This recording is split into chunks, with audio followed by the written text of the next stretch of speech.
Unlike the weather here in mid-Ohio, the River Valley Vikings have been hot, winning 7 of their last 8. But the Marion Pleasant Spartans handed them their only conference loss. Marion Pleasant and River Valley MOAC boys basketball coming up next, live and free on OH Reports.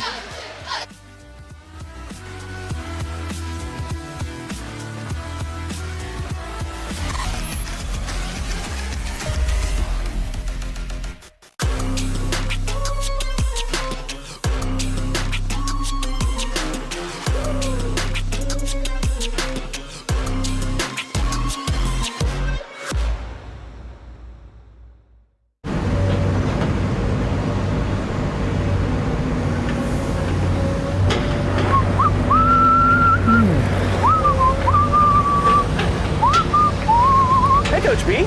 Hey, Travis, what's up? Oh, not much. What's that sound? Just working on some long overdue improvements here.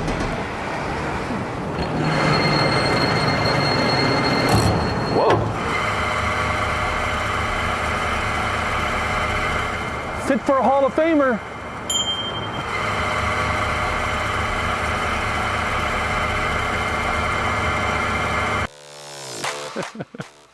Hi, I'm Joe Baylog. Tune into The Joe Show every Wednesday night here on the OH Report.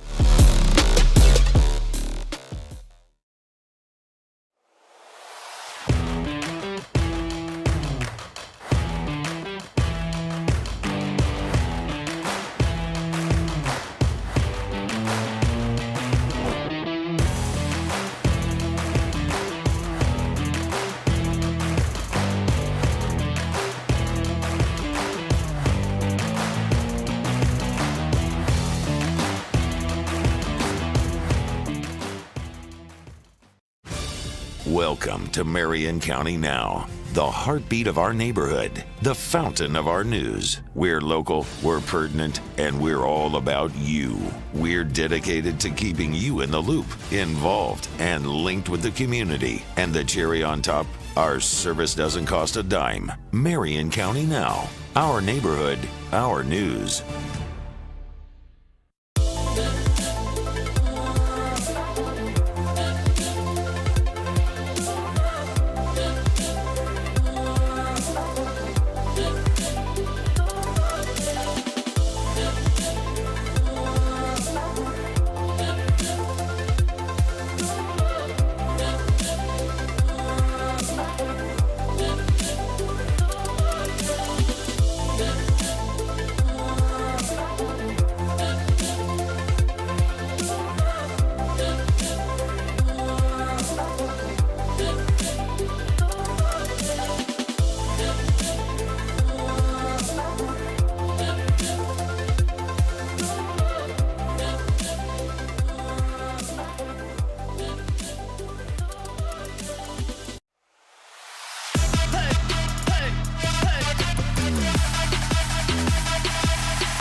Welcome to the Marion County Now pregame show here on OH Report. Along with our outstanding OH Report crew, Adam Thompson, Dory Skoronsky, and Georgia McFarland. And alongside me, Lynn Passet. I'm Keith Kokinda. Glad you could join us tonight here in Caledonia for a big MOAC rivalry between River Valley and Marion Pleasant. Marion Pleasant, they've struggled a little bit this season, but they did give River Valley their only true conference loss so far this season. Well, this game is highly important for both teams because, for starters, River Valley wants to stay just one game back or virtually tied for the league lead. And Pleasant cannot afford another loss because they're already on the brink of extinction. So this is a key matchup for both these two teams. Yeah, you see the record there. You mentioned their Pleasant's crosstown rival, Marion Harding, at the top of the MOAC table, but River Valley can join them with a win this weekend. Pleasant, as you see there, have not been very consistent. It's been up and down all season. But as I mentioned, they did win back on December 12th against the River Valley team. River Valley struggled in that game, shooting 15 of 59 from the field in that matchup just 5 weeks ago. River Valley, as I said, since that game, though, they've won 7 of their last 8. And looking to go top of the table with Marion Harding. Yeah, when you look at this earlier matchup, based on where the two teams are right now, you scratch your head and say, how in the world did Pleasant not knock off River Valley? But it was an early season game. Both teams still trying to get their footing. Valley has certainly gotten their footing since that early loss. And you have to think that experience is a big reason why Valley has been able to turn it around since losing that early conference game. Well, they are led by a lot of senior leadership, and they've also got a key player, Chase Smith, who is a junior, but he's got a lot of experience even as a junior. Whereas when you look at Pleasant, they are more of an underclass-led team. So these two teams kind of going in different directions. Pleasant wants to try and right the ship tonight. There you look at Chase Smith, the junior guard, leading the team in scoring, as well as being second in rebounding per game. We will pause here for the Star Spangled Banner, and when we go into introductions, we'll look a little more at the player spotlight for Marion Pleasant.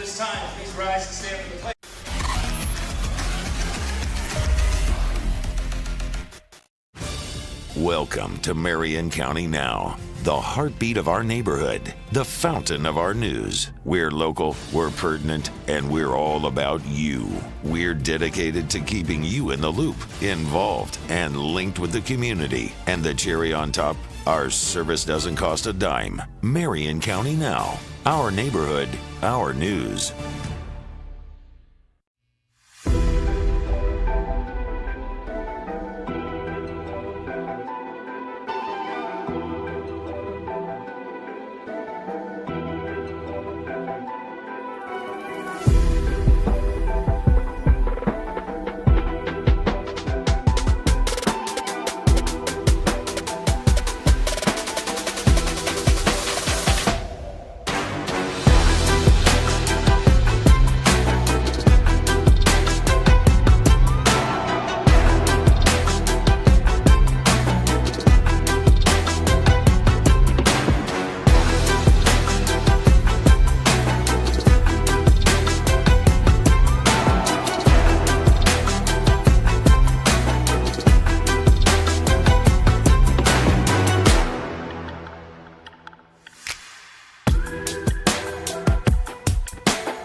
Welcome back to the Marion County Now pregame show here on OH Report, live and free as always. And alongside Lynn, Passet, I'm Keith Kokinda. River Valley, as we mentioned, they've been on a run, and they haven't lost a home game this season. Always nice when you can defend your home territory. That's going to be very important tonight because they have to stay with a win tonight to stay in pace with Harding. Then we look at the keys for River Valley, along with their records. And again, this is kind of what you expect, as we talked about before the break, with a team that has so many seniors, 7 of them to be exact. Well, and it says there need to be a force to be reckoned with. That's exactly what they need to do tonight. Come out strong from the very beginning. Don't leave any doubt in this ball game. Don't let Pleasant hang around, because the longer you do, the more you're going to risk a loss. Again, River Valley won 7 of 8 since that loss to Marion Pleasant back on December 12th. You mentioned Marion Pleasant, also a junior in the spotlight, and he's a big one. Something that Marion Pleasant don't have a whole lot of size. The exception is junior center Eric Sickmiller. Yeah, Evan Sickmiller. Yeah, Evan is averaging 11 points a ball game, 8 rebounds, and 2 blocked shots. I think the 2 blocked shots might be a real difference maker in this ball game, because, as you said, River Valley doesn't have anyone other than Carter Myers that can match up with him, and he may even be a bit intimidated when it's time to go up for a shot and know that it could be getting whitewashed. Sickmiller, only player in the MOAC averaging more than a blocked shot per game. As you see there, the Pleasant bench. Ben Snively, as you saw, is their coach. Pleasant were down by 6 going into the fourth quarter of that game on December 12th and rallied to beat the Vikings. A 16-7 run in the fourth quarter. And here's the keys to victory for the Marion Pleasant Spartans. Well, key number 1, you have to utilize your size advantage. We just talked about Sickmiller, not only the ability to score, but the ability to block shots. So that's going to be one key. And then focus on the defensive intensity. They know that River Valley has basically a 3-headed monster of Smith, Myers, and Weston. They don't want to let those 3 dominate this ball game. They want to try to solidify things, especially inside the paint. Those 3 players all averaging in double figures this season as River Valley takes a page from the Ohio State volleyball program, playing George Lucas's, or I should say John Williams' Imperial March from Star Wars to introduce the other team. As we look at River Valley and their keys to victory. Well, for the Vikings tonight, it's going to be very important that they maintain their high-scoring offense. They like to run with the basketball, and they like to get out, go, and put the ball into the hoop. And secondly, they want to utilize their balanced scoring attack. We just talked about it. Chase Smith, 15 points a game. Carter Myers, 14 points a game. And Sawyer Weston, 12 points a game. Those are the 3-headed monster for the River Valley Vikings. Vikings lead the league, averaging almost 60 points per game. I should say over 60 points a game, 62.8 to be exact, coming into this game tonight. Pleasant in the black uniforms will go left to right. River Valley in the white. The floor looks a little shinier than usual. They just refinished the floor for this season. Rob Brown was telling me new paint scheme with a lighter blue. Yeah, I like it. Yeah. I like that light blue, dark blue combination. Kind of reminds you of the Toronto Argonauts with the double blue, the Oxford and Cambridge Ridge blue they borrowed from the great rowing tradition over there in England. And we're ready to go. Sickmiller and Myers, and it's Carter Myers who wins that for River Valley. This is Chase Ebert, a 6'1" senior, leads the team, averaging over 6.5 assists per game. Man-to-man defense being employed by the Spartans as they will try to be feisty, and they get a turnover right off the bat against the Vikings. Quick steal by Latham McCants, but they can't finish at the other end.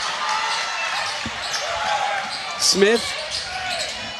Here comes Chase Ebert, and he gets the first 2 points.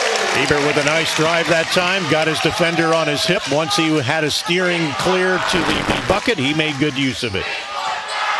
Colin Maddox, a junior, has his pocket picked by Smith. Weston finding Carter Myers, but he can't finish. An easy 2 points, goes begging. Well, here on the replay, you can see him go up, and I think he just kind of mistimed his jump and his delivery, and right off the front of the rim. Replay brought to you by Murphy Industrials, along with the score bug, as Chase Smith has it rattle out on him, but he gets it back. Another turnover against Pleasant, their second. But Chase Ebert can't find the range. Offensive rebound. Carter Myers got the basket and the foul. Nice job that time by Carter Myers, being strong with not only the rebound, but being strong with the follow-up. Got the hoop and the harm. Myers 20 of 26 from the free throw line, leading the team free throw percentage at 77. And he makes it count there to extend the River Valley lead to 5-0. Alec Columber, also a junior. We talked in the pregame show about how important it is that River Valley come out and jump on the Spartans early. They're doing just that. Colin Maddox finds Columber. Maddox, the return ball, getting a screen from Owen Lowry, the number 1. Maddox has it rejected from behind by Carter Myers. Myers again, he'll try from outside the arc, left it short. That's going to be a foul right there on Osting. He pushed off right in the middle of the back of the defender. If you watch right here, you'll see, well, I guess we lost it, but he got his hands right in the small of the back of the defender and gave him a shove. Good vision to Lynn Passet, the longtime referee. Owen Osting wearing number 0. Just a coincidence, I'm sure. Here you'll see it. Osting right there gave him a shove, and that's all it took. A little pressure being put on there by Sawyer Weston on Latham McCants is going to go out wide. Now it's Columber inside the arc. Can't get it to go. Still looking for their first points as Ebert claims the rebound for the Vikings. Ebert thought about going coast to coast. Sawyer Weston, 6'2 senior, one of those 3 double-figure scores for the Vikings. Smith, low post, Osting. Nice job of Osting. He got him on his hip and made a nice turnaround spin move, and it's now 7-0 Vikings. We're putting on some pressure, but Lowry's able to break it along with some help from Columber. Maddox. Evan Sickmiller getting his first touch way outside. He's not afraid to shoot the 3 either. Able to duck inside, got the hoop, and he'll go to the free throw line. Excellent job that time by Sickmiller of regaining his footing, and watch him right here as he goes up strong, got the foul, but was strong enough to keep his composure and keep his balance, and he goes off window. The bank is always open. And Osting will have to take a seat. That's his second foul. Osting is 6'5 senior, so they really don't want to have him sitting unless they have to, because he not only is 6'5", but he's bulky and takes up some space when Sickmiller has to go to the hoop. Yeah, Sickmiller missing the free throw. He's not a great free throw shooter. Nice pass underneath by Carter Myers. He has 5 already. And again, the Vikings will press. McCants, nice vision to find Sickmiller. Now it's Colin Maddox. McCants trying to help. Instead, they'll go low post for Sickmiller. Little zone trap look there from the Vikings now. Well, there's a huge mismatch because Eli Snyder at 6 foot is guarding Sickmiller right now, and they should go right where they did to Sickmiller. He did get inside on Myers, and I think Myers will call for the foul. He did indeed. That's his first and the third on the Vikings. Well, and Sickmiller kind of passed at the end, and I'm not sure if they're actually going to consider it a shot. I thought he was dishing off. It sure looked like it to me too, Lynn, but he just missed a free throw there. He's a 55% free throw shooter, trying to cut into this lead for the Vikings. We're going to take one more look at this move right here by Sickmiller. It looked like he wanted to dump it down on the opposite block. Yeah, because he had Columber cutting in from the backside. So Sickmiller with all 3 points for the Spartans. As you mentioned, he's only a 65% free throw shooter. If he could improve on anything in his game, that would be it. He's 1 of 3 at the line right now. Sawyer Weston. Chase Ebert will go inside. Myers tried the fake. Sickmiller thought he drew the foul, but Myers puts it in. Myers already with 7 points and then a foul in the backcourt. Yeah, you don't want to be making fouls 70 feet away from the basket. Eli Snyder, a junior guard, got called for that foul. He's into the game for the first time. Excellent shot that time by Carter Myers, as you said. 7 of their first 11 points. Columber, not much trouble breaking that press, fights off a steal attempt. Sickmiller, McCants, 12 points and almost 4 assists per game. And Walt Clyde Frazier would say dishing and swishing. Eli Snyder, the 6-foot junior, still trying to defend Sickmiller. I think that's where you got to try to go if you're the Spartans. Scramble down there, and it's a steal for Chase Ebert. All the way ahead of the pack to Chase Smith. Smith blocked by Sickmiller, but Eli Snyder gets it back. Snyder had the baseline open, goes around Sickmiller, but can't finish. 3 turnovers here in the opening quarter already against the Spartans. Sickmiller going against Myers. Nice spin move. Great footwork for a kid 6'7". Excellent move that time. Very much right-handed, though. He needs to work on having a left hand as well. A long 3 for Chase Smith, the first 3-pointer of the game. Launching that one from the logo, Caitlin Clark style. Again, Spartans not much trouble breaking that press. Columber, Avery Hamper into the game for the first time, 5'9" junior. He tries the spin move. Little overcooked there. The rebound by Ebert, who draws a foul as well. Yeah, I think that foul is going to go against Avery Hamper reaching in on the double team. There you can see the missed shot, and then 2 Spartans both reach in Somebody's going to get the whistle no matter what happens there. Smith with his team leading 27th three-pointer right there. Avery Hamper got the foul. That's his first and the second on the Spartans. Hudson Pollock, a 6'2 senior, into the game for River Valley, the number 12. Rob Brown can go as many as 8 deep in his rotation. Always a benefit, especially come tournament time, when you can go deep onto your bench and not really worry about losing anything. Smith now 1 for 2 from beyond the arc as Maddox has it batted away out of bounds. Looked right there as if River Valley may have gotten away with a reach-in foul themselves right there, but no whistle, no harm. Pollock reaching in to touch that ball out of bounds as Adam Scowden, 6'1 junior, number 21, inbounding the ball, and it was nearly stolen away by Sawyer Weston, but he stepped on the line. There's another look at the play there, and it looked as if the Vikings did indeed swat it onto the line. Now with all the people there in that front row, we can't see that near sideline. Again, the Vikings press off the inbound as Jace Trachtenberg there, number 22, a senior, into the game for the Spartans. And he got grabbed there by Eli Snyder. That's his second foul. So the substitute gets his second foul. That's 2 players for the Vikings with 2 fouls.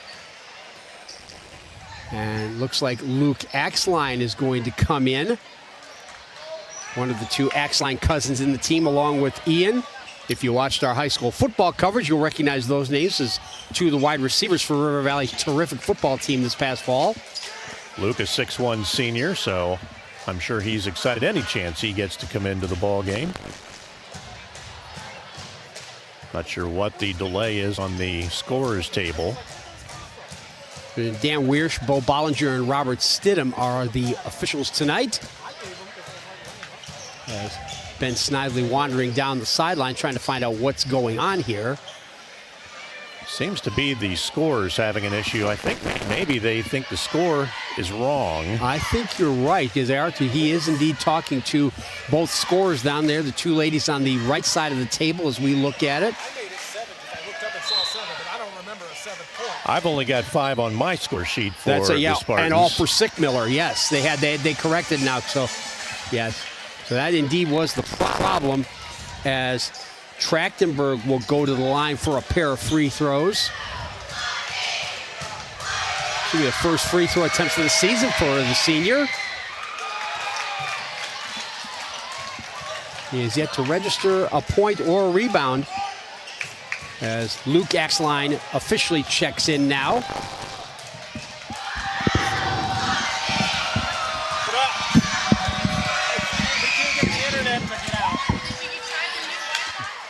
And Chase Ebert able to get that rebound.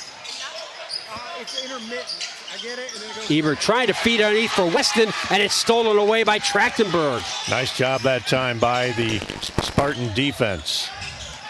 Second turnover of the game against the Vikings. Collapsing down low. McCants, the senior guard, going up against Pollock right now. McCants with a move, the crossover, the drive in the first points of the game for someone other than Evan Sickmiller. Nice job of driving the paint that time. Nice job of keeping his balance, going up forceful, getting the 2. Weston for Ebert, and now Smith. Weston again, they work a 3-man weave out front. Ebert again, Smith, Pollock, Weston. Gonna try to go baseline. He's cut off well there by Scowden. Now going inside and draws the foul. Looks like that foul may be going against number 21, Adam Bowden. You're right, Lynn. That's his first and the 3rd on the Spartans. So Sawyer Weston averaging 12.5 points per game. 66.7% free throw shooter. Gets the first to go.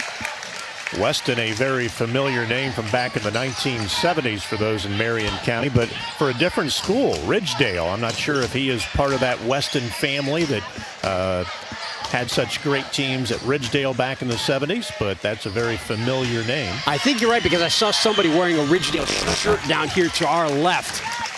as Weston makes both free throws. Vikings now 3 of 3 from the free throw line. They'll press once again as we come up on the last minute and a half of quarter number 1, which the Vikings have controlled just as you said they should, Lynn. Yeah, I'm sure head coach Rodney Brown is very pleased. As of right now, he wanted to see his team get off to a quick start. They've done it. Columber going against Smith. High off the glass, but left it short, and Luke Axline is there for the rebound. Ebert. Axline, the backdoor cut. Great vision from Chase Ebert. Beautiful pass to Axline from Ebert. Beautiful two-man game going right there with the backdoor cut. 6 different Vikings have scored. All 5 starters along with Axline there getting his first basket of the game. Columber looking for some help out front, finally able to find Colin Maddox.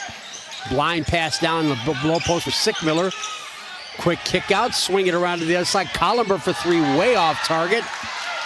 Myers with the rebound out to Weston. Weston going coast to coast. Nice move underneath. Weston with his first field goal of the game. Looked like he might have gotten away with a little pitter-patter on the feet there, but he went up strong, got the 2. Valley pressing as they have most of this game, and they nearly come with the steal, but instead it's going to be Chase Ebert committing the foul. That's his first, and that's the 6th against River Valley. Well, you mentioned, Keith, a few seconds ago that River Valley has put 6 players into the scorebook. Only 2 are in the scorebook for Pleasant. Not the way the Pleasant Spartans want things to go, but right there a nice move as driving was Lathan McCants. Alec Columber will go to the free throw line. Columber 52.2% from the free throw line, now an even 50, 12 for 24 as McCants returns and Skowden sits down. Pleasant seems to be struggling at the free throw stripe so far tonight. They've not been a great free throw shooting team as both free throws by Columber are missed. Might be a chance here now for the Vikings to just say we're going to hold for 1 shot. Let's see when they start to put things in motion. I've been noticing a lot of teams wait till about 8 seconds. I'd rather see teams get it going around 12. And there's a reach-in foul as the Vikings go baseline. Looks like Chase Smith drew the foul. Colin Maddox, I believe, You're right. going to be whistled. That's his first 4th. Nobody was more than a foul for Marion Pleasant. You mentioned the struggles from the free throw line. Only hitting 52% of their free throws are the Spartans.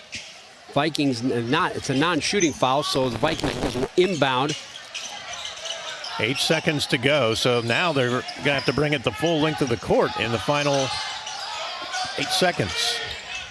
I'm not sure they're aware. Now they are. Get the shot off. It's a deep 3 from Myers, and it's no good, but the Vikings take control early, and their high-scoring offense working once again, leading 20-7. After 1 quarter here, live and free on OH Report.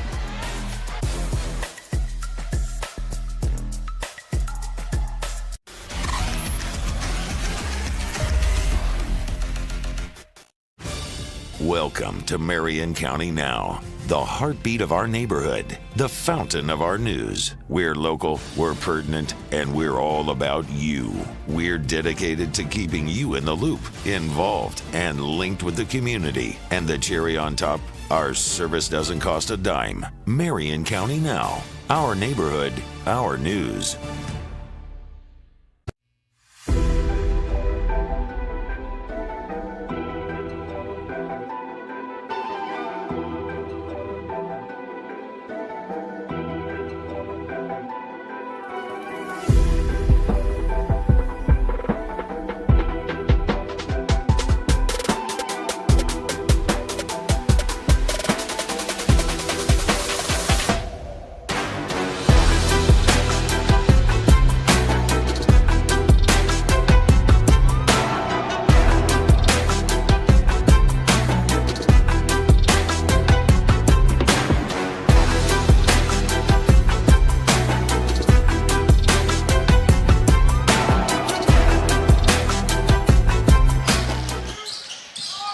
Marion Pleasant with the ball to start the second quarter, down 20-7. Fifth straight game, the Spartans have scored 20-plus points in the first quarter as Owen Lowry can't hit from long range. Easy rebound for Owen Osting. Pleasant really struggling, not only at the free throw line, but just shooting, period. They're really having a hard time. It's almost like there's a lid on that basket.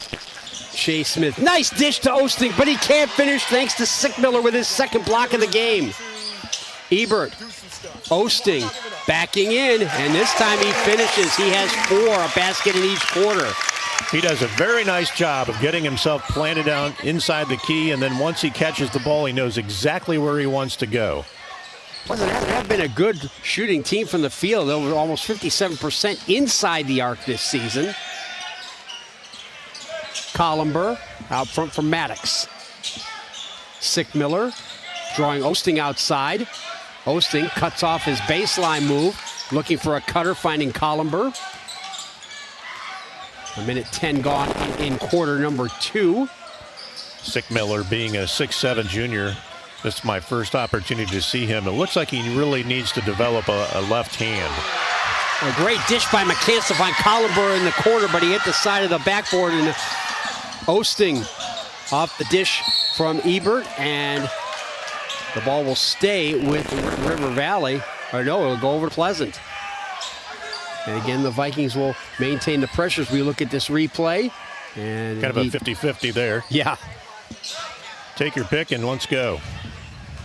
Maddox. Sickmiller. Sickmiller, nice fake to get around Osting, but he can't put it in. And Myers with another rebound. Forced that shot just a little bit, did Sickmiller. Weston with an open baseline, but he can't put it away at his opposite number. Lowry claims the rebound. Long pass ahead. Maddox does a great job to keep that ball and himself in bounds. And it's rejected there by Chase Ebert. Great job by Ebert coming from the backside to help out, and help out he did. Watch him right here say, get out of here. Sickmiller. The kid's got terrific footwork for a kid 6'7". McCants gets a screen from Sickmiller. Can't lose his marker though. Maddox gets by Osting, but Osting reached in with the foul, and looks like Chase Smith is going to get whistled for that one. Reaching in a little bit, got some hand. Yes, indeed. Maddox going to the line for his first 2 free throws. He's averaging 8.7 points per game. And he gets the first one to go. I don't know if I'll stay. And Jace Trachtenberg returns for Pleasant. Maddox, the team's leading free throw shooter. Second leading free throw shooter, I should say, at 66.7. And he gets the second one as well. So maybe the free throw shooting woes are going away as they get their first 2 here in the second quarter to cut that lead to 22-9. Ebert wide for Smith. Smith overran his defender, couldn't find anybody though. Ebert again. McCants playing a little off him. And a whistle. And traveling. Yes. Dragged that pivot foot a little bit, did Ebert? Each team now with 3 turnovers on the night. Vikings going to employ some full court pressure here just to see if they can possibly rattle the Pleasant Spartans a bit. Yeah, they've been employing it off and on throughout this game as Trachtenberg gets it out to McCants. McCants got the step and drew the foul. Looks like it's Weston. That'll be his first and the second already on the Vikings here in the second quarter.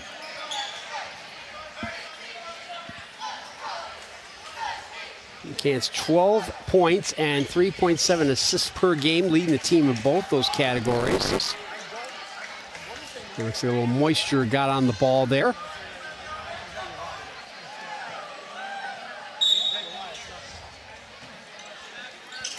Sickmiller, Avery Hamper back in for Marion Pleasant. McCants had it punched out of his hands by Sawyer Weston, much to the dismay of the River Valley supporters. And I think the men in the stripes got that one right. They don't miss too many. I'm sure you never did. No, no. You always sell your call as if you saw it spot on, even if you know you missed it. The late great umpire Ron Luciano did that once, and he paid for it as the ball was about 20 feet foul when he tried to sell it as a home run. McCants trying to get by Weston, can't do it. Hamper looking for help, gets it from Colin Maddox, will go for three. It won't drop either. And another rebound for Carter Myers. Sawyer Weston from outside the yard. He's got 7 points. The team has its second 3-point shot of the night, and a timeout taken by the Spartans. Down by 25-9. This is high school basketball live and free on OH Report. Well, we're not going anywhere, Adam, okay? So you see River Valley, you talked about it in our open, Lynn Passet.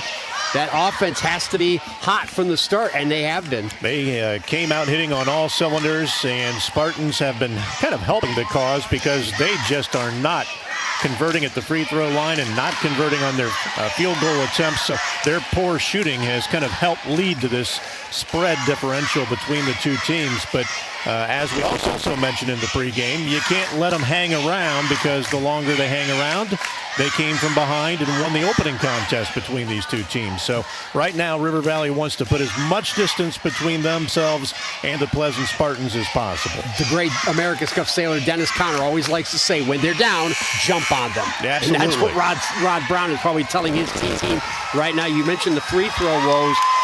The Marion Pleasant only 3 of 9 at the free throw line. Unofficially, River Valley 3 for 5 from beyond the arc. And there is another look at that block a few minutes ago by Chase Ebert, who came in from the backside and did his Evan Sickmiller impersonation by swatting it into the front row. So again, the Vikings will press as the Spartans inbound with Avery Hamper, the 5'9 junior. Again, no Spartan has more than 1 foul. Colin Maddox able to get to the front court relatively easily, harassed by Chase Smith. Sickmiller comes way outside as they give it to McCants, who got to step on his defender, and hits the floater in the lane. Nice job by McCants that time. Kept his balance, hung in the air, and was able to convert. McCants now with 4 field goal in each quarter, cutting the lead down to 14 for the Vikings. Smith. Myers with a nice fake, goes to the baseline, and now he'll go to the free throw line. Looks like McCants will be called for reaching in and getting some of the elbow. It is indeed. McCants also his first, and the first on the Spartans in this quarter. I'm sure during that timeout, head coach Rodney Brown of River Valley was giving his team a little bit of motivation by probably saying, look, we're up by 14. What do you say we try to get it to 20 by halftime? You always want to try and give your team goals, and I wouldn't be a bit surprised if he wasn't saying, look, we're halfway through the second quarter. Let's do all we can to get it to 20 by half. Myers 2 of 2 from the free throw line with 8 points. Make that 3 of 3 and 9 to lead all scorers. Averaging 14, so he's well on his way to that. Vikings not showing as much pressure here as Alec Collenberg, who just returned, brings it into the front court. Lowry looking to help him out. Sickmiller again got a good screen from Collenberg. Nice dish outside McCants. And now it's Adam Scouten, who's also returned for the Spartans. As we come up on 3.5 minutes to go in the first half. Lowry for 3, and he hits it. First 3 of the game for the Spartans. What a pretty shot that was, and boy, did they need that one to cut the lead down to 13. Collenberg hitting 43.8% from beyond the arc. That leads the team. Smith. You can hear the Marion Pleasant student section now. You can see him over there on that far side as Eli Snyder drives the lane, but is turned away by Sickmiller. Right now, the Pleasant Spartans want to try to convert right here, but get it some momentum going, and they do just that as McCants makes the drive in the hoop. McCants has 2 of the 3 field goals for the Spartans, who have gotten this lead down to 11. Ebert gets a screen. Ebert stepped on the baseline. Another turnover against the Vikings. That's turnover number 4 in this opening half. And there's that lively student section again as we look at the rejection here by Sickmiller, if he gave him the block, that's unofficially 3 for him already. Yeah, he's been doing a nice job of dominating the paint when they try to drive. And the foul goes against Chase Smith. That'll be his second. Third Viking to get 2 fouls, along with Colton Lang, one of the substitutes, and starter Owen Osting. Third on the Vikings in this quarter. So it'll be Hudson Pollock to return for River Valley, number 10. McCants, Lowry. Good job to break the press, getting out to Collenberg. Now it's Sickmiller with some space. Goes and dishes it off and gets the assist as it's laid in by Scouton for his basket, the first basket of the game. That extra pass. Yeah, nice job by Sickmiller as he found the open man on the opposite block down low. And now the Spartans have a little something going, a chance to cut it here to 7. McCants! Make it 9. He now has 9 points to lead the Spartans. And the lead is down to 6.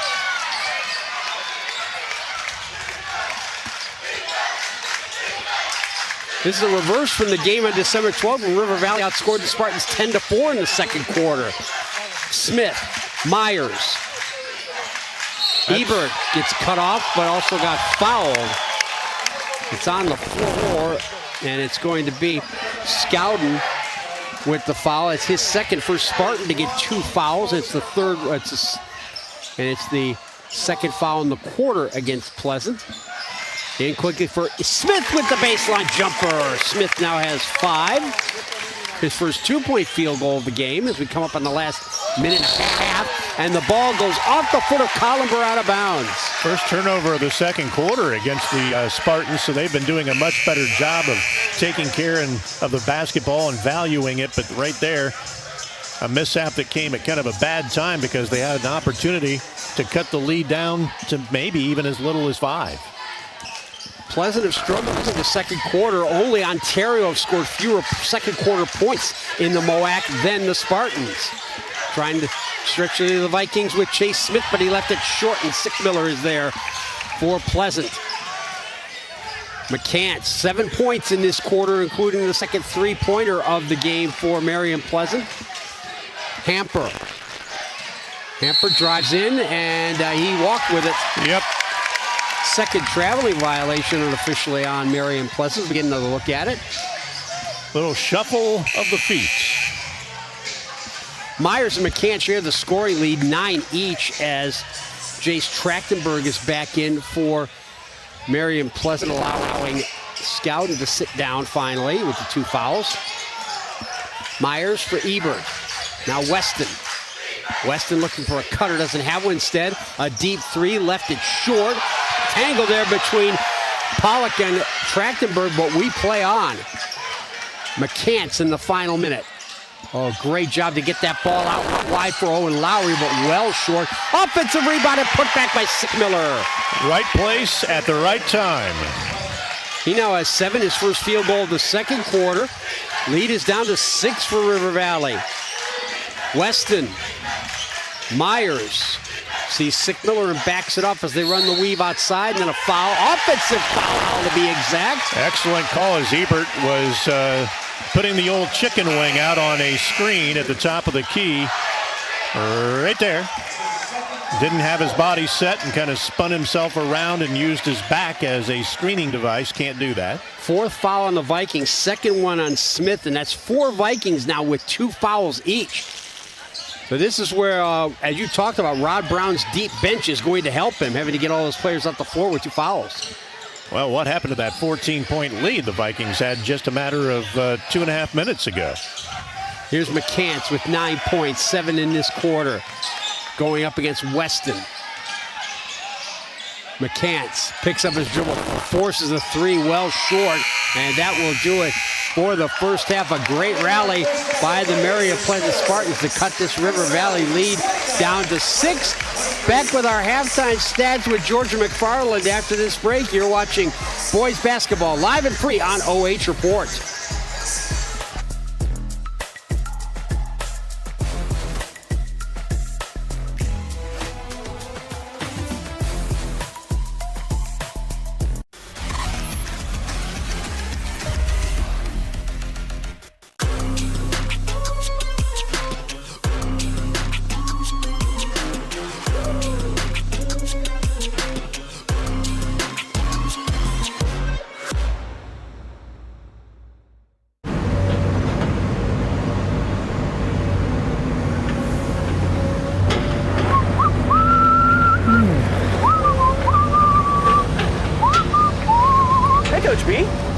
Hey, Travis, what's up? Oh, not much. What's that sound? Just working on some long overdue improvements here.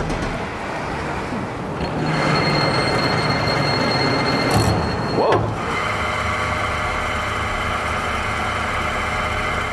Fit for a Hall of Famer.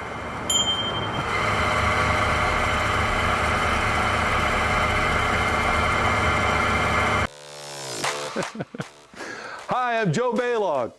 Tune into the Joe Show every Wednesday night here on the OH Report.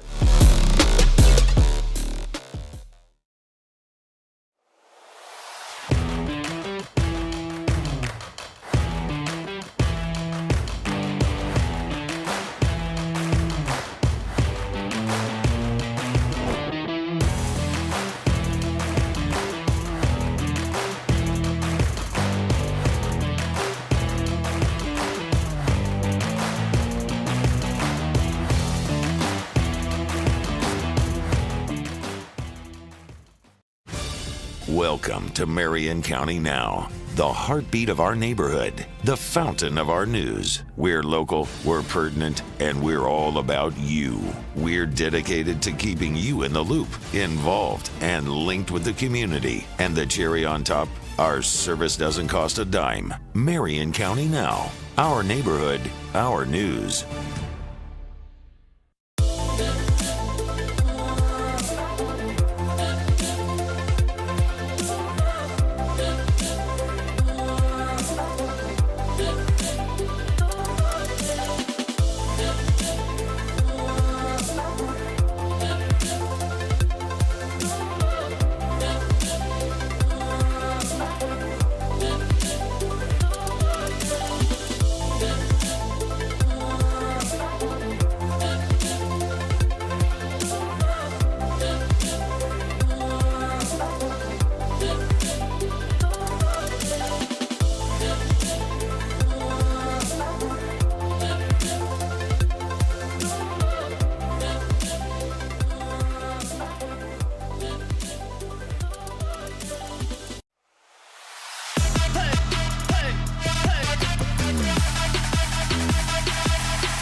Welcome back to River Valley High School in Caledonia for the Marion County Now halftime show. Along with Georgia McFarland, our statistician, I'm Keith Kokinda. Glad you could join us here.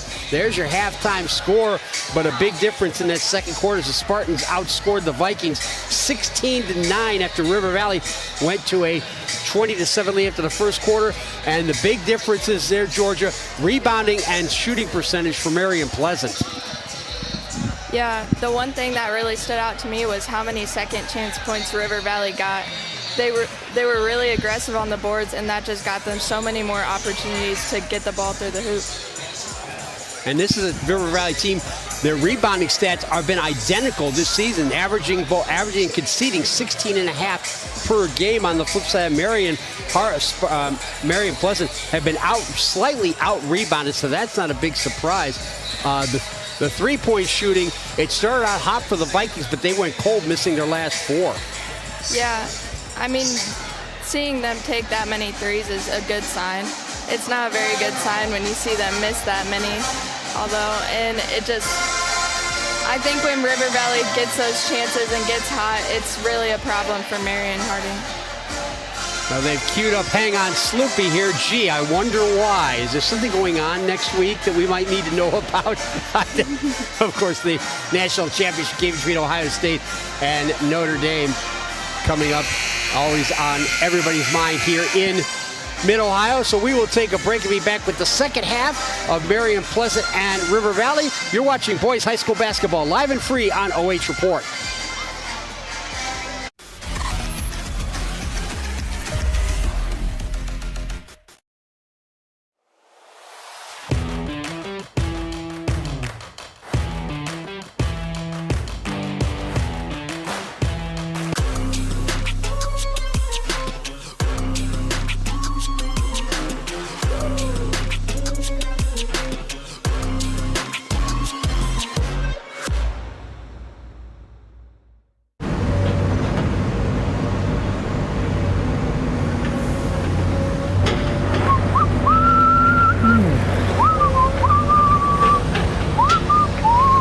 Coach B. Hey, Travis, what's up? Oh, not much. What's that sound? Just working on some long overdue improvements here.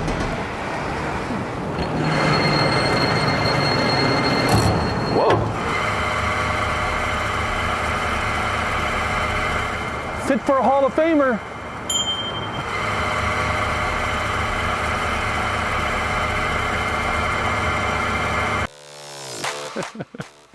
Hi, I'm Joe Baylog.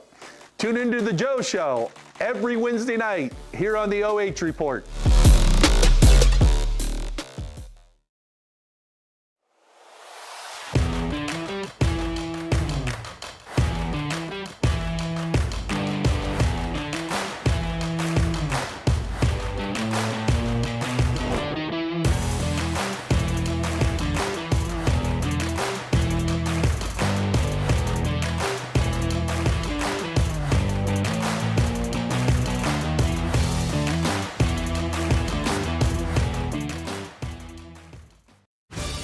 Welcome to Marion County Now, the heartbeat of our neighborhood, the fountain of our news. We're local, we're pertinent, and we're all about you.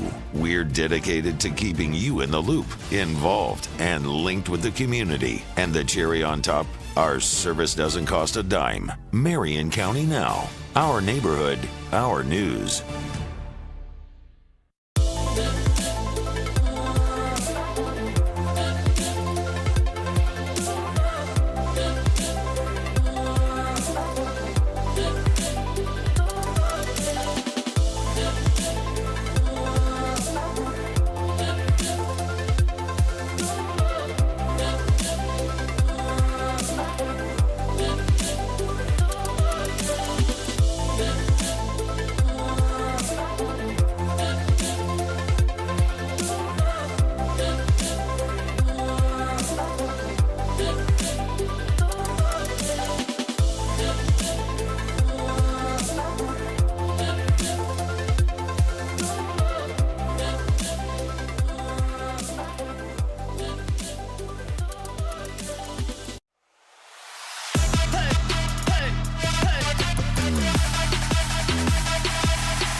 Welcome back to River Valley High School in Caledonia. And Lathan McCants, the senior guard, their leading scorer, a big reason why the Spartans were able to cut into that River Valley lead in the second quarter. Yeah, he averages 12 points a ball game, and he's got 9 here at halftime, and he was the catalyst to this comeback. 14-point deficit, and they have trimmed it down to just 6 here at the break, and he has been a big reason for the comeback by the Pleasant Spartans. A lot of people might have thought that it would be Evan Sickmiller, but it's been McCants who's been really delivering on the offensive end. Sickmiller had 7 points, only 2 of them in the second quarter. McCants got 7 of his 9 in that second quarter. Those two combined for 27 when these two teams met in Marion back on December 12th as a drive to the hoop by Sawyer Weston. He can't finish it, but Osting back into the game. Chase Ebert for 3. It won't go. Both teams still with only 2 3-pointers in this game, and it's McCants here for the Spartans, looking to cut this lead down even further. Nice dish. Sickmiller, who's not shy about the 3, a little long though, and another rebound for Carter Myers. Almost starting to wonder if there's a lid on this basket to our right where River Valley is going right now, because they're having difficulties now just like the Spartans were. Osting misses, but Chase Ebert gets the basket and the foul. He now has 4 points, and he'll go to the free throw line looking for his 5th. Nice job that time by Ebert, as he was very strong and got the hoop and the foul, and now the chance to convert the three-point play. Vikings 5 of 5 from the free throw line, now 6 of 6 as Ebert makes it. He's a 58% free throw shooter and now has 5 in the game as the Vikings stretch their lead. Here's Alec Columber. Both teams returning their starting 5s. Sickmiller over Osting. It still won't go for him from outside, and Chase Ebert with a great pass ahead for Sawyer Weston, but Sickmiller cut him off.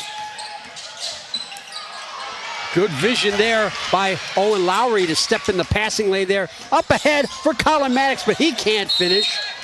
Both teams had 5 turnovers in that first half, and there's the first one of the second half. There's the pass that was ill-advised by the Vikings and picked up on the backside by the Spartans. A little bit too unselfish there. McCants. Maddox for 3. He sticks it. Boom.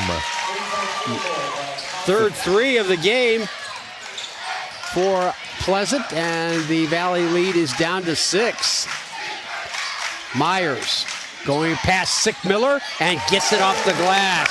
Myers now with 11 to lead all scorers. Columber yet to register a point, missed 2 free throws in the first quarter. Here's Lowry with scored the first three-pointer for Pleasant as that pass is batted away by Smith.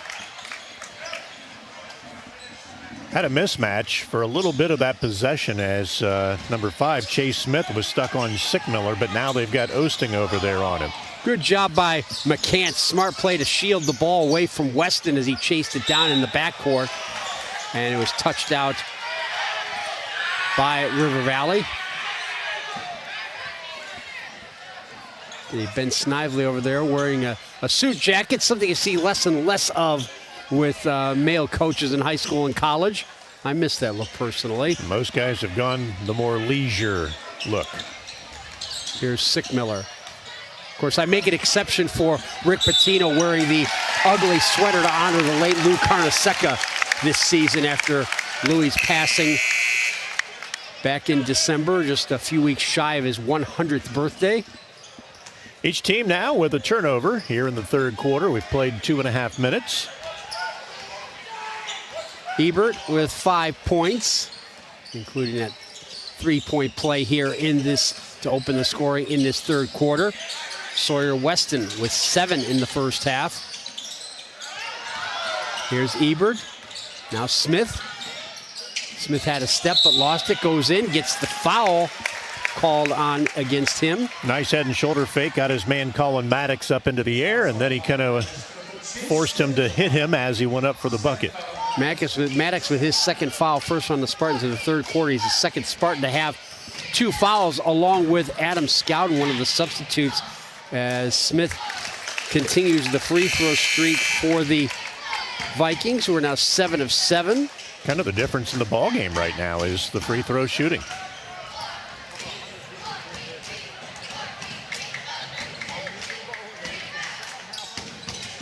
And Smith makes it 2 for 2. He now has 7 as he makes his first 2 free throws of the game. And the Vikings stretch their lead back to double figures at 10 as Columber brings it ahead. McCants. Weston's done a nice job on him since his little hot streak, making sure he stays in front of him. Columber gets a step, but it's rejected by Carter Myers. Nice job by Myers that time of holding his ground and then going straight up, not jumping into the shooter, not drawing a foul against himself. Here you'll see as he goes straight up, which he's allowed to do. He's got it right from wherever he takes off all the way up to the ceiling. That's his territory. Principle of verticality, I believe, is the rule book definition, as you mentioned there. 10th block of the season for Myers. As we're under 5 minutes to go in this third quarter, McCants trying to get a step on Weston. Have to have quick feet to defend McCants, and Weston has that. Now he steps back, misses the three, though, but an offensive rebound for Jace Trachtenberg. Everybody did a nice job of boxing out, except they forgot to go after the basketball. Now a deep three for McCants. It won't go, but another offensive glass pick by Trachtenberg. Well, is McCants going to give it one more shot here? McCants instead will go baseline. Nice dish to find Collimer. Now it's a three-pointer from outside Maddox. Third time, not the charm, but it's Sickmiller with the offensive rebound. His first bucket of the second half, and he needs to really start dominating the glass. He has 9 points, joint leading scorer for the Spartans with McCants, and an offensive foul called against Weston. Excellent call. As soon as you lower that shoulder, you're going to get called for that 100% of the time, and right here you're going to see him right there. Put a little bit of an elbow and a lowering of the shoulder, and that's enough to sell the call. They say that's the toughest call in basketball for you officials, but as you said, an easy decision when he put the shoulder into his chest. Vikings lead down to 8, and they'll press once again. We saw them do that a lot, especially in the first quarter. Sickmiller double-teamed, and they get the turnover. Weston, but he throws it right to McCants. McCants 2 on 3. And he'll wisely pull it up and find Scouten, who's back in the game, playing with 2 fouls. Sickmiller trying to drive on Myers. There's that right hand. It's not quite there. They had a chance at the offensive rebound, did Lowry, but instead it's Snyder. The three from Smith won't go. Unofficially, Vikings have missed their last 6 3-point attempts. Myers trying to go by Sickmiller. Sickmiller did just enough to put him off.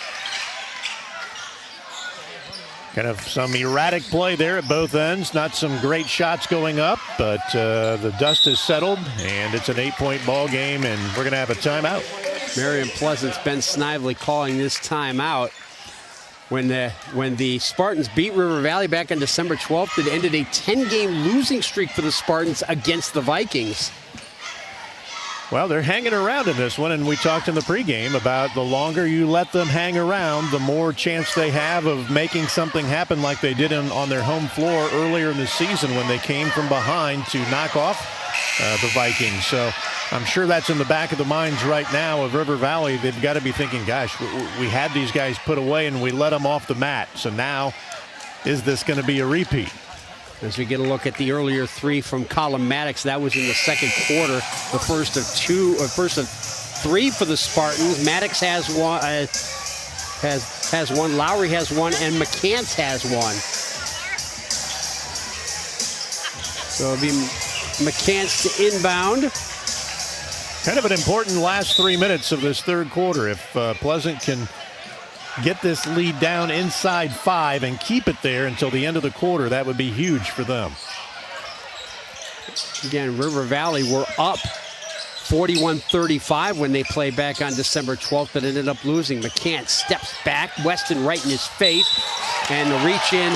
Chase Ebert's going to be called for the foul, and if it's on him, that's his third. Good call by the officials. It's kind of like a defender in football. You can't have your body on him as you're trying to rake that ball away, and his right arm was almost around the offensive player's waist. The replay clearly showed that. Excellent eyes there, Lynn Passet. And here's Collimer again. Collimer getting a step, now the step back, and he gets the friendly roll. Collimer with his first field goal of the game. That ball was almost dead on the rim. Myers with the head fake trying to get by Sickmiller, who's right there, and put him off once again. And there's the rebound for Adam Scouten. There's 2 points and 2 fouls. Well, I talked about how they want to try and get it at 5 or less by the end of the quarter. Here's a chance to cut it to 3 if they would go for the 3. McCants can't get the runner, but they'll keep possession.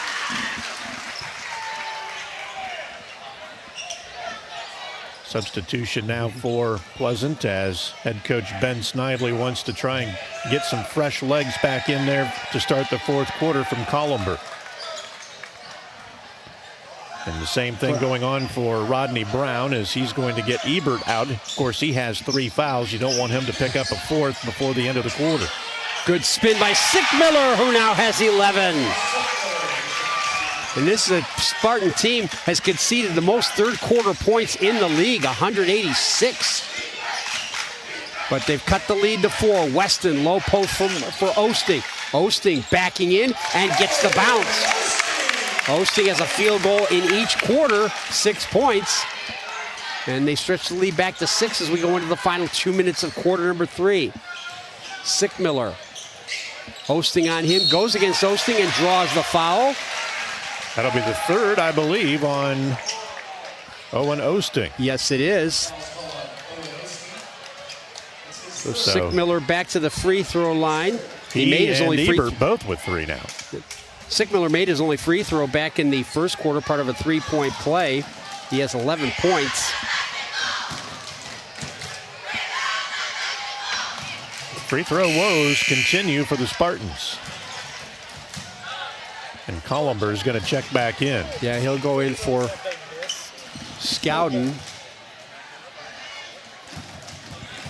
Again, the Vikings get Osting out as they bring Luke Axline back in. Played in the first quarter, but not in the second.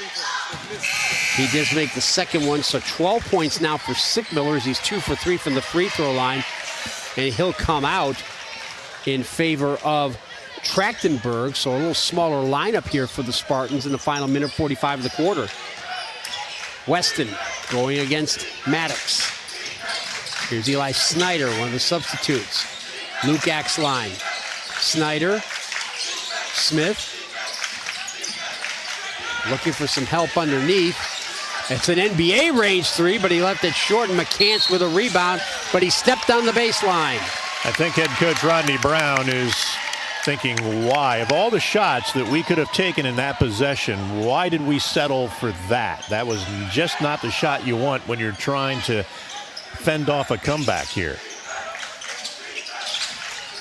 Into Snyder.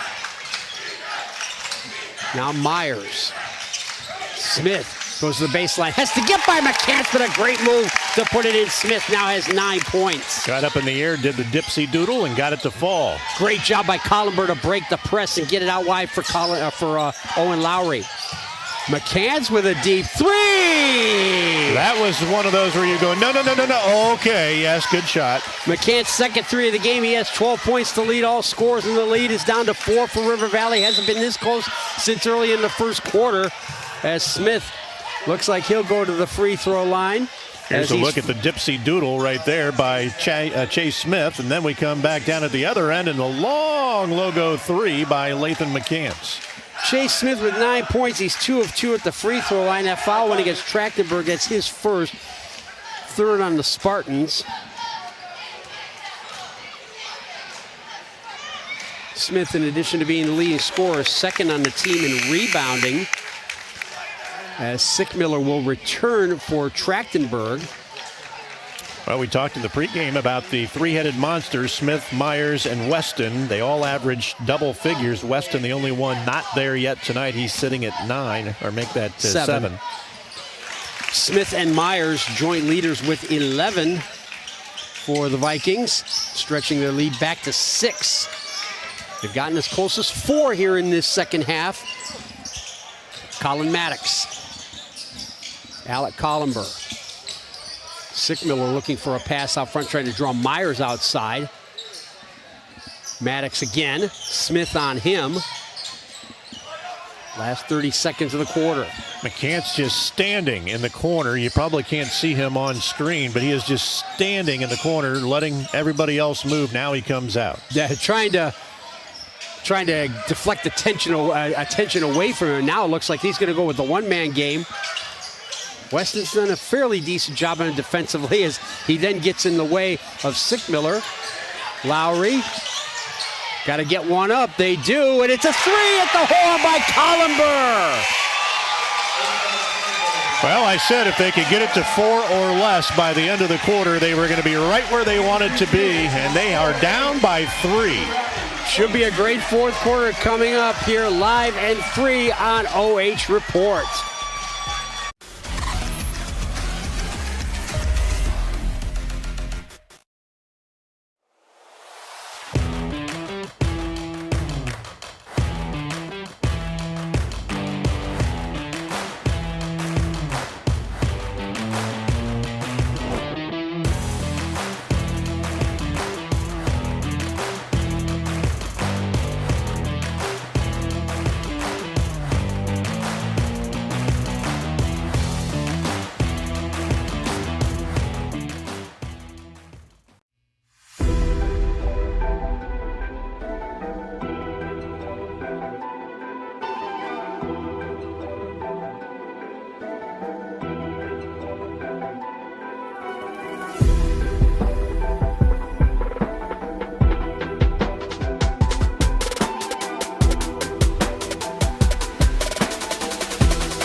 Fourth quarter, it should be a good one, along with Adam Thompson, Jory Skoronsky, and George McFarland. I'm Keith, and my partner, Lynn Passet. I'm Keith Kokinda.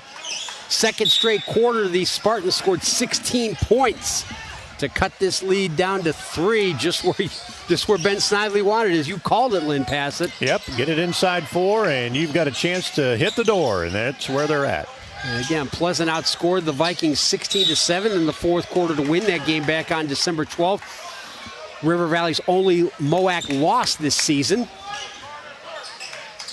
They're a half game behind Pleasant's crosstown rivals. A nice pass by Sickmiller to find Colin Maddox. Beautiful backdoor cut. His man had his back to the offensive player and never had a clue that pass was coming.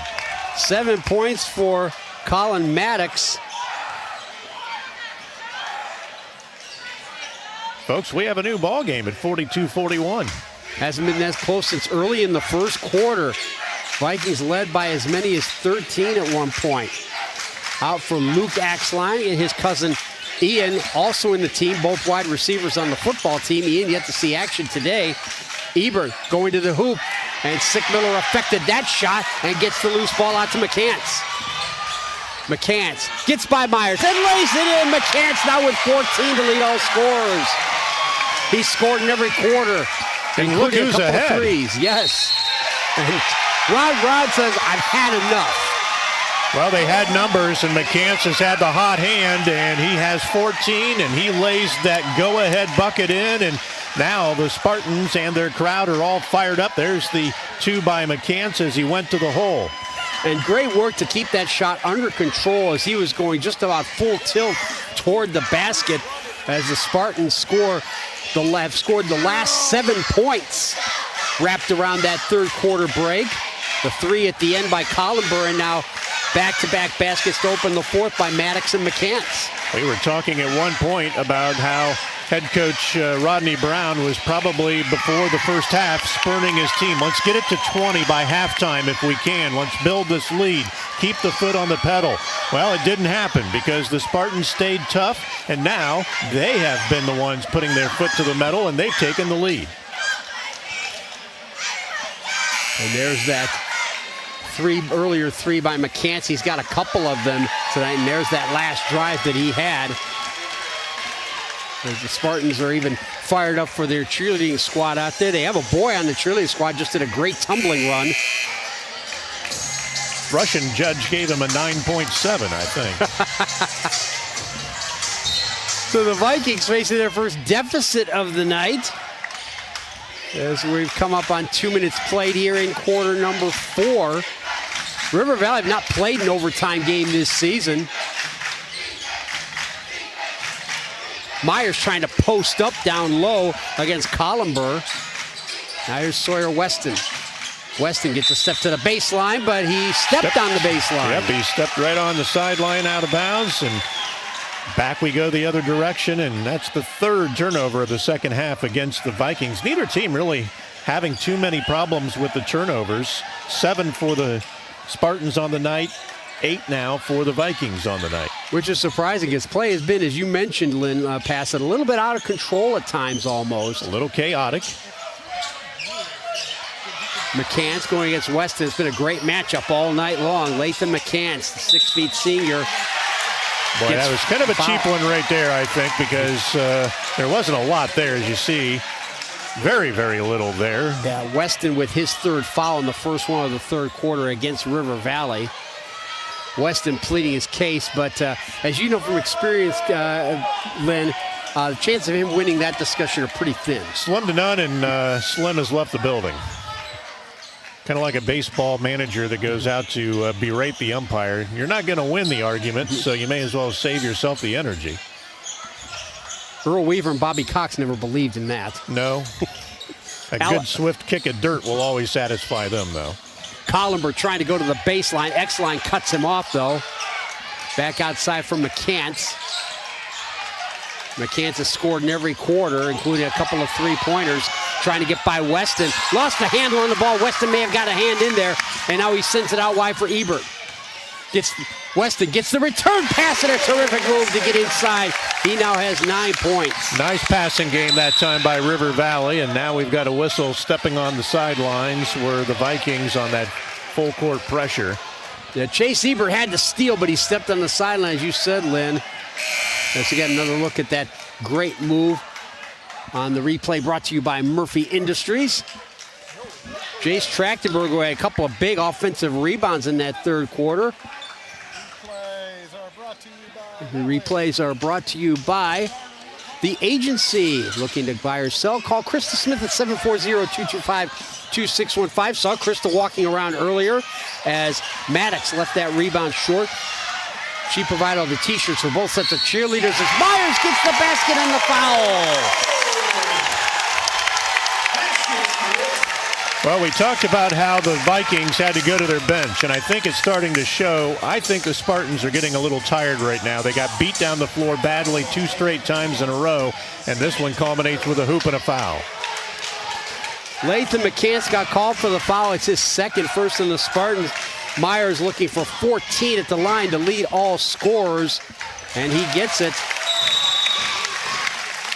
Substitution now for the Spartans as Columber will check back into the ball game. There's the replay of the nice move by Myers to get the hoop and the foul. Unofficially, River Valley 11 of 12 from the free throw line today. We're coming up with 5.5 minutes to go in regulation. Columber at that big 3 at the end of the quarter. Trying to get it down low. Sickmiller looking for Owen Lowry, and it was off Lowry's hand, so the Vikings get it back. Ill-advised pass that time from Sickmiller as he threw it a little too strong and a little errant for his receiver that time. When you're making that cross-court pass down low, it's got to be open or you're just kind of taking a chance on a turnover. Here's Chase Ebert. Now Carter Myers. Luke Axline gets it out wide for Chase Smith. Trying to go to the baseline, got cut off. Ebert trying to get by Lowry. Now it's going to be Carter Myers for 3, a little too strong. Axline poked at the rebound, but it's finally grabbed by Alec Columber. Big trip down the floor this time for the Spartans. They are down 4. They cannot afford to have another miss, and they've got to cash in here. Columber. Step back against Axline, lifted short, but an offensive rebound by Lowry. McCants, Weston right up in his chest.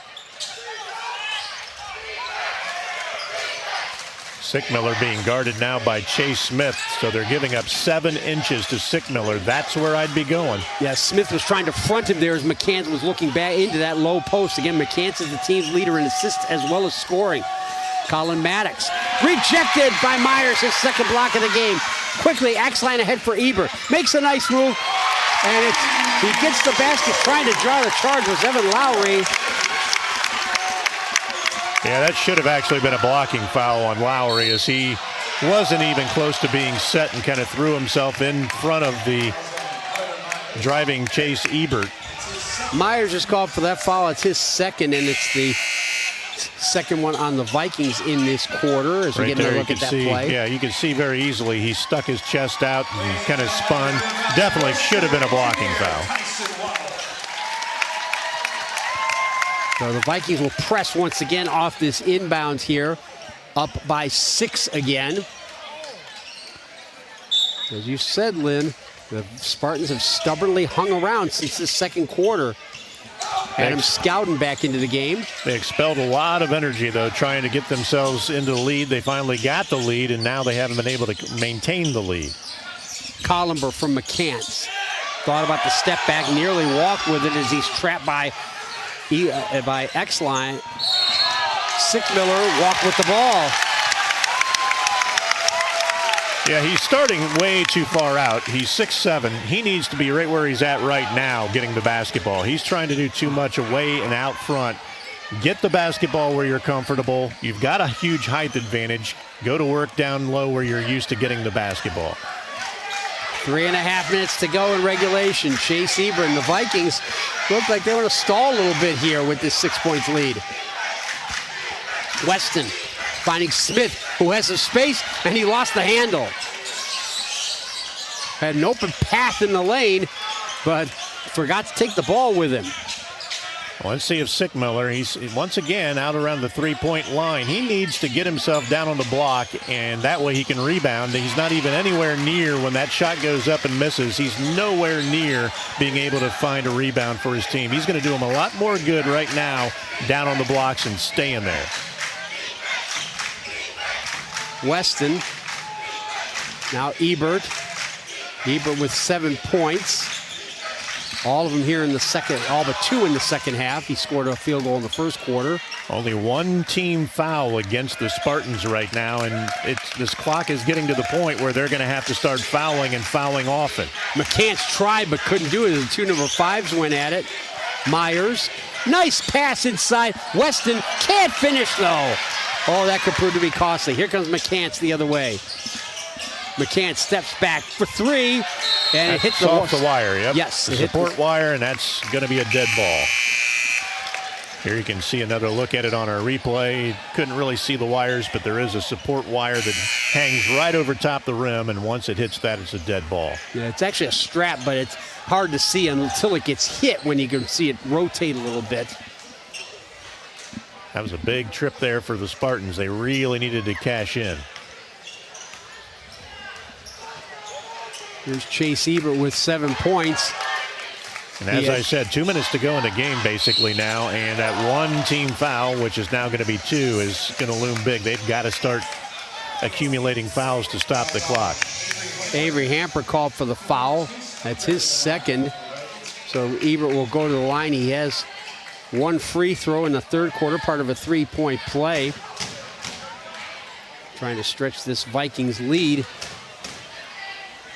And Ebert only a 58% free throw shooter.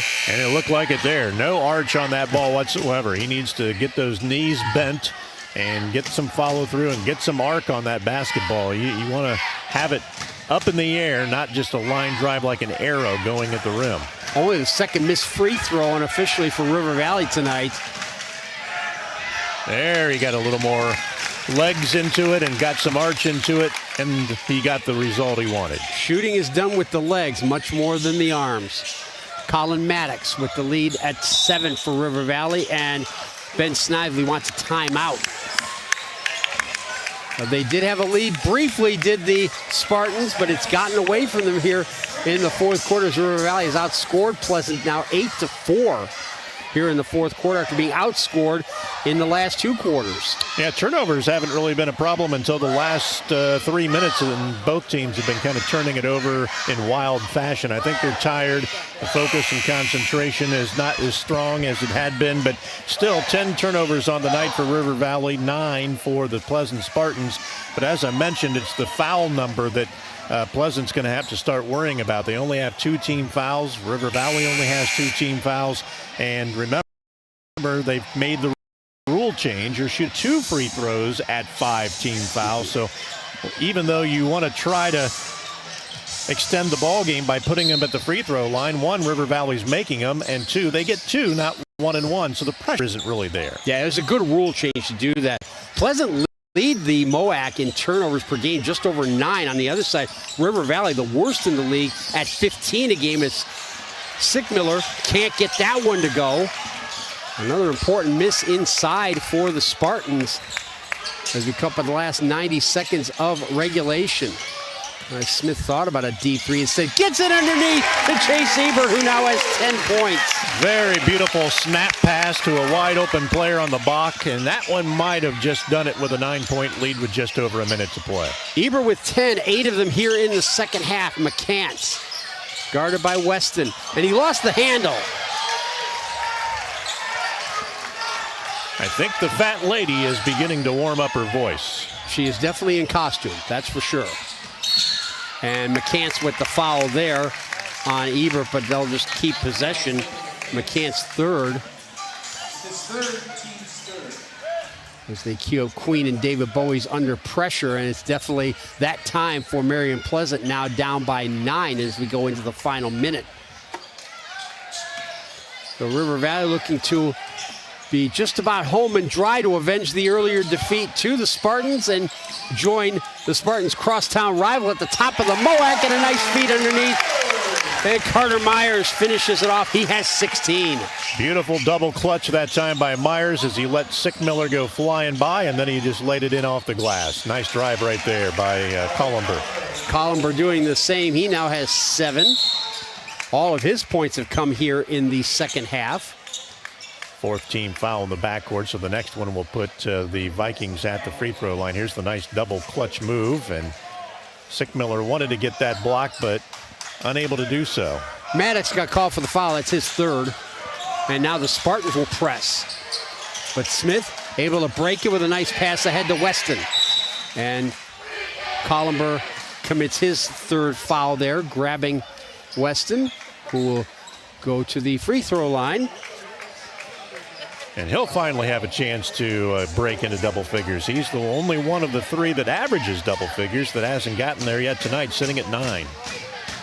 7 of his points came in the first half as he makes the first free throw. He's now 3 of 3 at the line tonight. Hudson Pollock returns. Owen Osting will sit down. And you hear the Just Like Football chant from River Valley. Of course, they beat just about everybody in the MOAC this season in football. As Weston now with 11 to join Ebert at 10.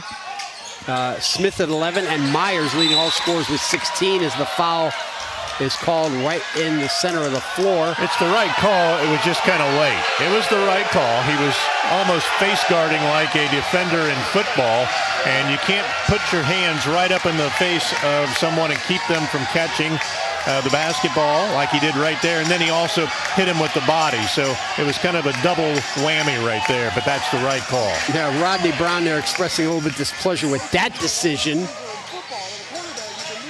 So the Spartans get the ball back, but they're now down 11. Sickmiller got it knocked away. A turnaround 3, and the bank is open again. Sickmiller with 15 points. And a foul in the backcourt against the Spartans. Owen Lowry, I believe, is going to get whistled for that one. But Sickmiller's 7th 3 of the season. That's their 6th 3 of the night.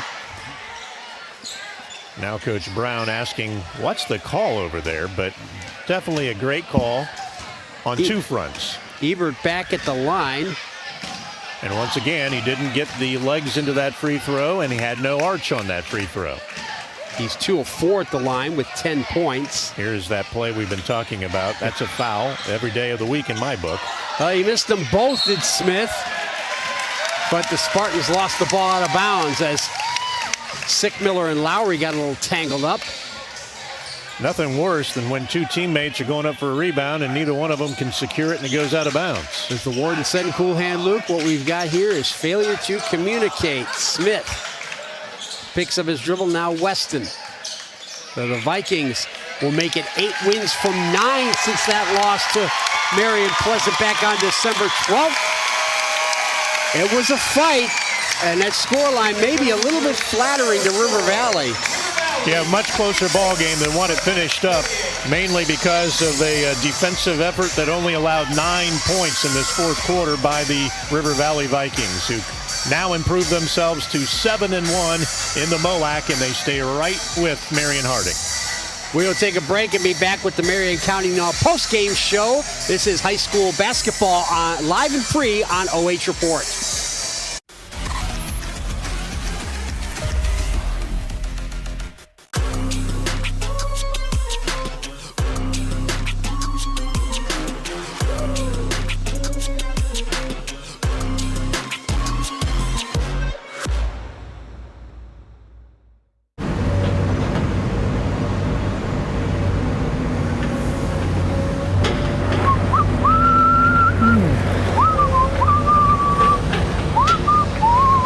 Coach B. Hey, Travis, what's up? Oh, not much. What's that sound? Just working on some long overdue improvements here.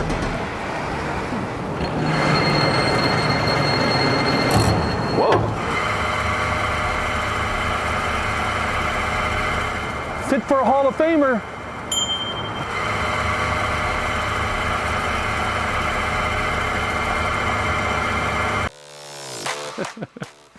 Hi, Hi, I'm Joe Baylog. Tune into the Joe Show every Wednesday night here on the OH Report.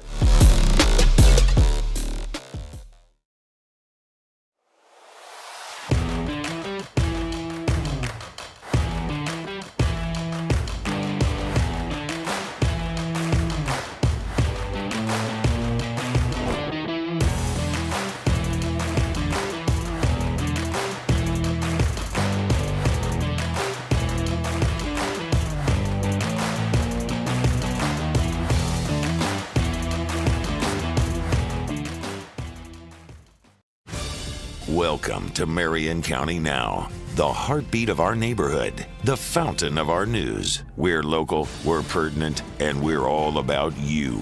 We're dedicated to keeping you in the loop, involved, and linked with the community. And the cherry on top, our service doesn't cost a dime. Marion County Now, our neighborhood, our news.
Tonight's boys basketball game was brought to you live and free thanks to Murphy Industries, Inc.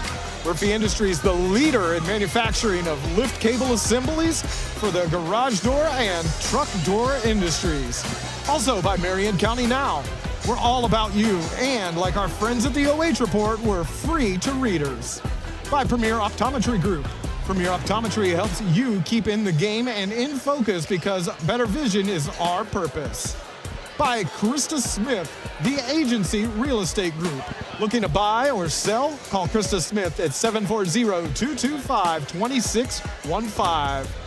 And by Scout Construction. With more than a decade of business, you can trust Scout Construction with your roofing and siding needs. Call Scout Construction today for more information at 419-989-7240. Your final stats and MVP interview are just around the corner.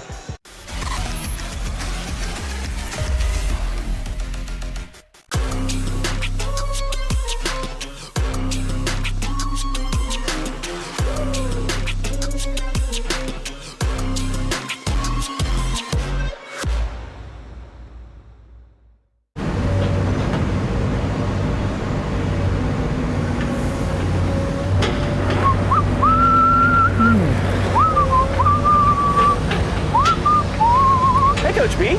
Hey, Travis, what's up? Oh, not much. What's that sound? Just working on some long overdue improvements here.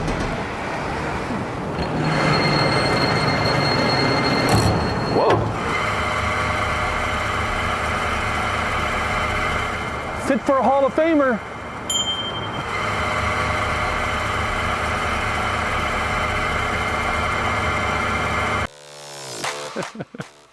Hi, I'm Joe Baylog.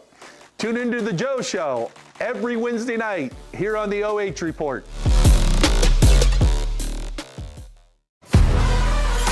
Back with the Marion County Now post-game show, and our Marion County Now player of the game is Carter Myers of River Valley. 16 points, unofficially 8 rebounds and 2 block shots. You had the big lead after the first quarter, and the Spartans rally. What was the key to you guys fighting them off and eventually getting the win? We just had to shut them down on defense. They got going. We just had to maintain their runs. I think we did that well. Towards the end, we did that better. Yeah, big key was controlling Evan Sickmiller down low. How were we able to hold him down in spite of his size? I got to shout out Coach Scott Crawford for helping me out. He was giving me tips on how to maneuver around him. We were doubling down a bit. Help side was good, and that just led to it. It's up to you. You get the last word. Shout out to anybody you like. Go ahead. Shout out Sawyer Weston. All right. And Carter Myers, our Marion County Now player of the game, again, 16 points, 8 rebounds, and 2 block shots. On behalf of our entire OH Report crew, thank you very much for joining us for boys basketball live and free on OH Report.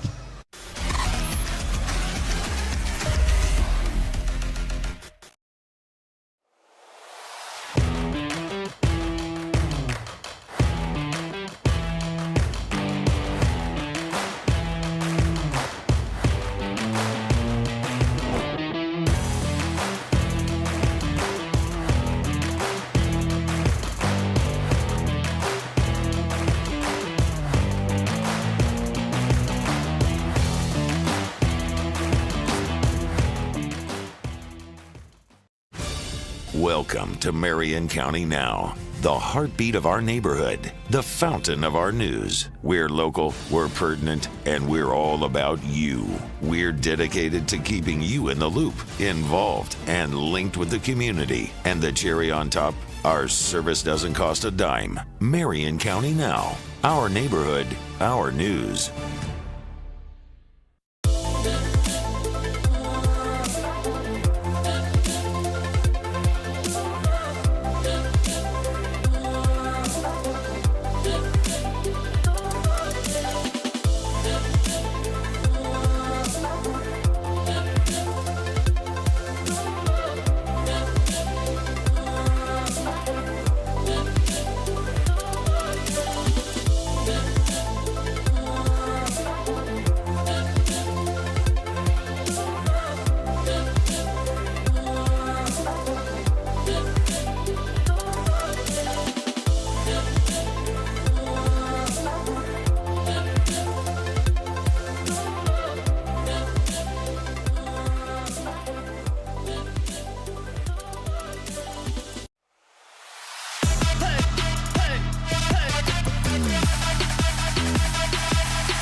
We are back with the Marion County Now post-game show here on OH Report, and we'll get the stats here from Georgia McFarland alongside Lynn Passet. I'm Keith Kokinda, and you talked about a few times shooting problems both from the field and the free throw line for Marion Pleasant, but also Evan Sickmiller, not his best night down the low blocks as we take a look at those numbers. Yeah, he averages 11 a game. He had 15 tonight, but my first time seeing him at 6'7", he's a junior, and so he's gonna learn a lot, and he's still a long way from being a finished product. But I would really like to see him remove himself from the three-point arc. I know the urge is always out there to show that I can hit the shot, but his place where he's going to make hay is down on the box. He can make shots from there. He can rebound from there. When you're standing 18, 20 feet away from the rim, you're not going to get any rebounds. Yeah, so, he's trying to play like Dirk Nowitzki when he should be trying to play more like Shaquille O'Neal. Exactly. As we look at the numbers, of River Valley went cold from beyond the arc. They missed their last 7 unofficially after starting out 2 of 3. But a big difference there, look at the free throws. Yep, I said earlier, that's where the game was being won by the Vikings, and it was. You know, when you finish a ball game with a 8-point victory and look at what happened at the free throw line, that's the story right there. Yeah, Lathan McCants certainly did his part, 14 points, only second to Sickmiller in scoring, including a couple of 3-pointers. But as you can see, Spartans did a pretty decent job from beyond the arc, but the free throws and some of the missed opportunities they had were hurtful as well. When you look at the individual scoring for River Valley, no surprise, 4 guys in double figures, 3 of them average double figures. We saw them led by Carter Myers, who we just spoke to, 16 points, 11 apiece for Chase Smith and Sawyer Weston, and 10 then for Chase Ebert. So a nice, well-balanced scoring column for the Vikings in a winning cause tonight.